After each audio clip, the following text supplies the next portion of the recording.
World history में सभ्यताओं के इतिहास के अंतर्गत हम देख रहे हैं मिस्र की सभ्यता और उसके विभिन्न आयाम। उसके अंतर्गत हमने सामाजिक, राजनीतिक और आर्थिक आयामों के ऊपर विस्तृत रूप से प्रकाश डाला है। आज के वीडियो में हम देखेंगे तत्कालीन मिस्र में धार्मिक जीवन। अब विद्यार्थी के दिमाग में एक चीज़ आती है कि 5000 साल पहले के धार्मिक जीवन के बारे में हम आज चर्चा कैसे करेंगे। तो इतिहास की एक परंपरा है, एक सिद्धांत है कि जो कुछ भी स्रोत हमें प्राप्त हुए हैं उसके आधार पर एक निष्कर्ष निकाला जाता है। तो चूंकि मिस्र के इतिहास के संबंध में हमें पिरामिड मिले हैं और पिरामिडों के अंदर फराओं की बड़ी बड़ी कब्रें मिली है और कब्रों में बहुत सारी ऐशो आराम की सामग्री, दैनिक जीवन में उपयोग होने वाली सामग्री प्राप्त हुई है। तो उस सामग्री में से हम आर्थिक, सामाजिक और राजनीतिक व धार्मिक अंदाज लगा सकते हैं। तो आज हम जो मिस्र के धर्म या धार्मिक जीवन के बारे में जो कुछ भी कह पा रहे हैं वो तमाम खुदाई में प्राप्त अवशेष या पिरामिडों में प्राप्त सामग्री के आधार पर कह रहे हैं। तो आइए आज हम देखते हैं कि तत्कालीन मिस्र के लोगों का धार्मिक जीवन कैसा था। धर्म मैं पहले ही बता चुका हूं, धर्म का जो वास्तविक अर्थ होता है वो एक कर्तव्य बोध से होता है, लेकिन वर्तमान संसार के अंदर, दुनिया के अंदर धर्म का मतलब रिलीजियन, मजहब से लगाया जा रहा है। यानी कि आपकी आस्था का केंद्र क्या है, आप ईश्वर के रूप में, एक शक्ति के रूप में किसे मानते हैं, उसी को धर्म माना जाने लगा है। बाकी संस्कृत में कहा जाता है धार्यत इति धर्म, यानी जो धारण करने योग्य है वो धर्म है, यानी आपके कर्तव्य बोध है। विद्यार्थी का क्या कर्तव्य है वो उसका धर्म है, एक टीचर का क्या कर्तव्य है वो इसका धर्म है। लेकिन यहाँ पर केवल और केवल मजहब से संबंध है। तो आइए हम देखते हैं धार्मिक जीवन। धर्म ने मिस्र के प्राचीन निवासियों के जीवन पर गहरा प्रभाव डाला और ये प्रभाव उनके व्यक्तिगत, सामाजिक एवं राजनीतिक जीवन के प्रत्येक पक्ष में दृष्टिगोचर होता है। प्राचीन मिस्र की कला, साहित्य, दर्शन, स्थापत्य और राजनीति सभी पर धर्म की, धार्मिक प्रतीकों की और आस्थाओं की छाप गहराई से अंकित है। उसका प्राचीन राजतंत्र धार्मिक राज्य था तथा उसके शासक ईश्वर के नाम पर राज्य करते थे तथा मंदिरों, पुरोहितों और धार्मिक कर्म कांड पर समाज के आर्थिक संसाधनों का खुले रूप से दुरुपयोग भी करते थे।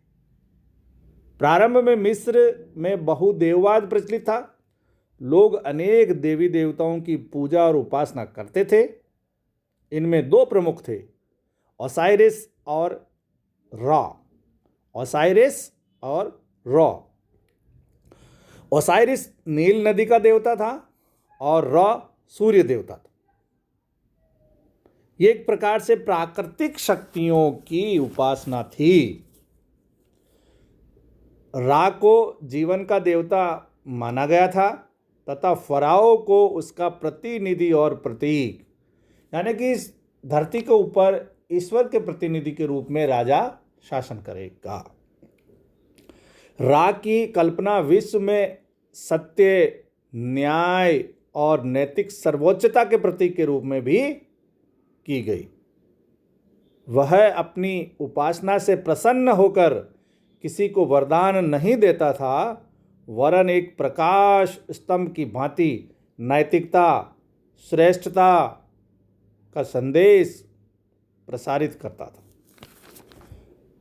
मिस्र में मरणोत्तर जीवन की अवधारणा, यानी मरने के बाद क्या होने वाला है, इसकी क्या कल्पना उन्होंने की। द बुक ऑफ डेड यानी मृतकों की पुस्तक से ज्ञात होता है कि प्राचीन मिस्र के धर्म में मरणोत्तर जीवन की अवधारणा गहराइयों के साथ बैठी हुई थी। इसी कारण वहाँ के लोग अपने मृतकों को रासायनिक लेप लगाकर कब्रों में सुला देते थे। वे उन पर मिट्टी नहीं डालते थे, ना उन्हें नष्ट होने के लिए छोड़ते थे। कब्रें महलों की तरह लंबी चौड़ी होती और उनमें खाने पीने तथा मनोरंजन का सब सामान रखा जाता था।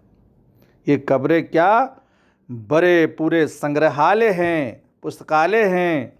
मिस्र की प्राचीन सभ्यता का लगभग समस्त इतिहास इन कब्रों से प्राप्त सामग्री पर आधारित है और इसी से ये इतिहास तैयार किया गया है। ये जो हमने जिक्र किया मृतकों की पुस्तक, ये पिरामिडों से या जिसको कब्र कहा जा रहा है उसके अंदर से जो सामग्री उसके आधार पर लिखी गई है। यानी कि उसमें ये जिक्र है कि मृतक के साथ क्या क्या रखा जाना चाहिए, उसको दैनिक जीवन में क्या पसंद था, क्या पसंद नहीं था, वो किस खेल से संबंधित संबंध रखते थे, ये सारी चीज़ें उसकी कब्र में रखी जाती। पुरोहितों का भ्रष्टाचार, देखिए जहाँ पर धर्म में ईश्वर का और ईश्वर के प्रतिनिधि के रूप में राजा को मान लिया जाता है, तो उसका व्यभिचारी होना, भ्रष्टाचारी होना लाजमी था। और ऐसा ही मिस्र में भी हुआ। मिस्र की प्राचीन सभ्यता के लिए सबसे दुर्भाग्यपूर्ण यह था कि वहाँ पुरोहितों ने अपनी सत्ता की स्थापना और लाभ कमाने की दृष्टि से लोगों में अंधविश्वास फैलाना शुरू कर दिया। वे ताबीज बेचने लगे तथा लोगों में ये भ्रम फैलाया कि मरने के बाद न्याय के समय इनकी मदद से ओसाइरिस उनके पापों को पहचान नहीं पाएगा तथा वे दंड से बच जाएंगे। देखिए किस प्रकार से अंधविश्वास का बोलबाला वहाँ होने लगा। पुरोहितों ने पार पत्र भी बेचने प्रारंभ कर दिए, जिन्हें मृतकों के संबंधी इस आशा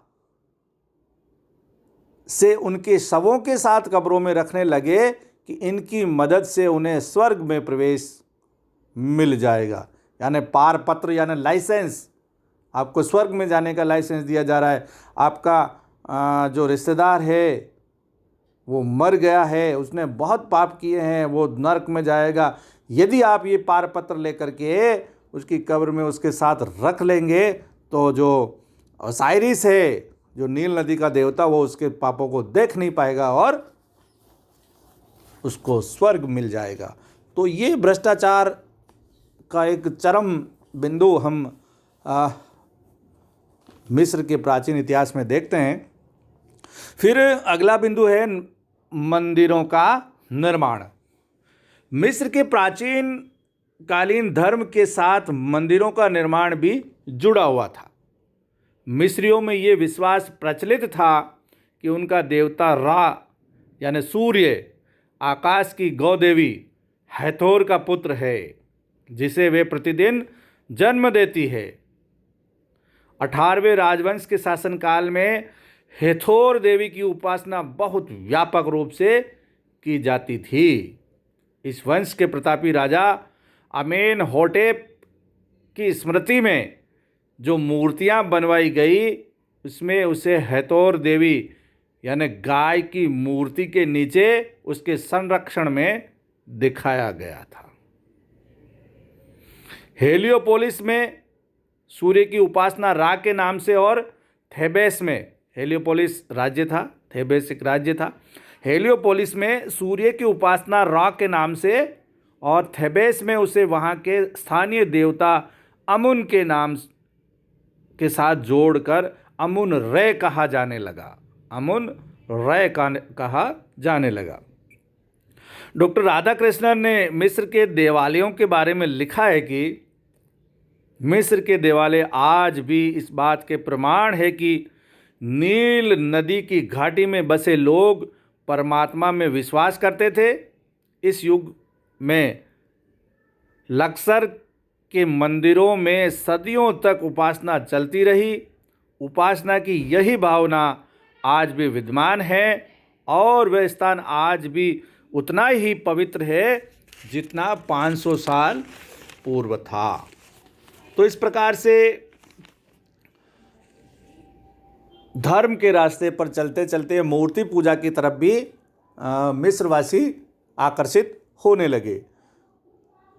लास्ट हम देखेंगे धार्मिक क्रांति। सम्राट अखनाटन, जिसे अमेनहोटेप IV भी कहा जाता है, ने मिस्र के धर्म में क्रांतिकारी परिवर्तन किए। अखनाटन, उसने सूर्य को एकमात्र ईश्वर के रूप में प्रतिष्ठित किया, यानी कि बहुदेववाद से एक देववाद की तरफ। सूर्य अब अमुन रे से एटन रॉ हो गया। अखनाटन ने घोषणा कर दी कि एटन निराकार है, उसकी मूर्ति बनाना संभव नहीं है, वह सर्वव्यापी तथा दयालु है, अतः उसकी उपासना प्रातः या साय के संधि काल में की जानी चाहिए, जबकि उसकी किरणें दोपहर की तरह उग्र न हो बल्कि सौम्य हो। पूजा का विधान बहुत सरल रखा गया। कहा गया कि एटन दिखावे और भेंट से प्रसन्न नहीं होता, वह मनुष्य के नैतिक आचरण से प्रसन्न होता है। उसे पक्षियों का वृक्षों पर चहचहाना और बछड़ों का घास के मैदानों पर थिरकना प्रिय है, न कि उन्हें मारकर उनका मांस उनके सामने परोसा जाना। अखनाटन ने घोषणा की कि एटन को युद्ध और लाशों पर साम्राज्य का विस्तार अप्रिय है तथा वह अपने विश्वास से डिगा नहीं। उसका साम्राज्य छिन्न भिन्न हो गया, लेकिन उसने विद्रोहियों के विरुद्ध शस्त्र नहीं उठाया। अखनाटन के उत्तराधिकारी तूतेन खामेन ने पुराने देवताओं को पुनः प्रतिष्ठित किया। अखनाटन के साथ ही उसका धर्म विलुप्त हो गया, यानी कि एक क्रांति के रूप में अखनाटन सामने आता है। उसने विभिन्न देवी देवताओं के नाम से जो धार्मिक भ्रष्टाचार, पुरोहितों का भ्रष्टाचार पनप रहा था, उसको खत्म करने के लिए एक देवता की कल्पना की और चारित्रिक मजबूती की कल्पना की, और उसको एक नियम बना करके लोगों के लिए लागू भी किया। लेकिन उसकी मृत्यु के साथ ही वो क्रांति खत्म हो गई और उसके उत्तराधिकारी तूतेन खामेन ने पुराने देवताओं को पुनः प्रतिष्ठित करना प्रारंभ कर दिया। ऑर्थर वोगाल ने लिखा है, अंधविश्वासों के युग में तथा एक ऐसे देश में जहां बहु ईश्वरवाद का बोलबाला था, अखनाटन ने एकेश्वरवादी धर्म का विकास किया। वह इस धरती पर पैदा होने वाला पहला आदमी था जिसने देवत्व का अर्थ सही रूप में समझा। जिस समय विश्व युद्ध से ग्रस्त था, उसने मानव जाति के ज्ञात इतिहास में पहली बार शांति का पाठ पढ़ाया। अन्य महान गुरुओं की भांति उसने अपने सिद्धांतों के लिए सर्वस्व बलिदान कर दिया और अंततः उसका जीवन केवल यही सिद्ध कर पाया कि खेद है कि उसके सिद्धांत अव्यवहारिक थे। तथापि इस बात पर संदेह नहीं किया जा सकता कि उसके आदर्श तब तक सच्चे माने जाते रहेंगे जब तक कि बतख काली नहीं हो जाती, कौवा सफ़ेद नहीं हो जाता, पहाड़ियाँ यात्रा पर नहीं निकल पड़ती और धरती का गर्भ नदियों में मिलकर दौड़ने नहीं लगता। यानी कि हमेशा हमेशा उसके सिद्धांत सत्य रहेंगे। भले ही उस समय उसके उत्तराधिकारियों ने उन सिद्धांतों को नहीं माना, लेकिन जिस प्रकार से एक नया विज़न अखनाटन ने दिया, वो धार्मिक क्रांति आज भी मौजूद है। धन्यवाद। Professor Jalaluddin Kathat, SD government college, Beawar.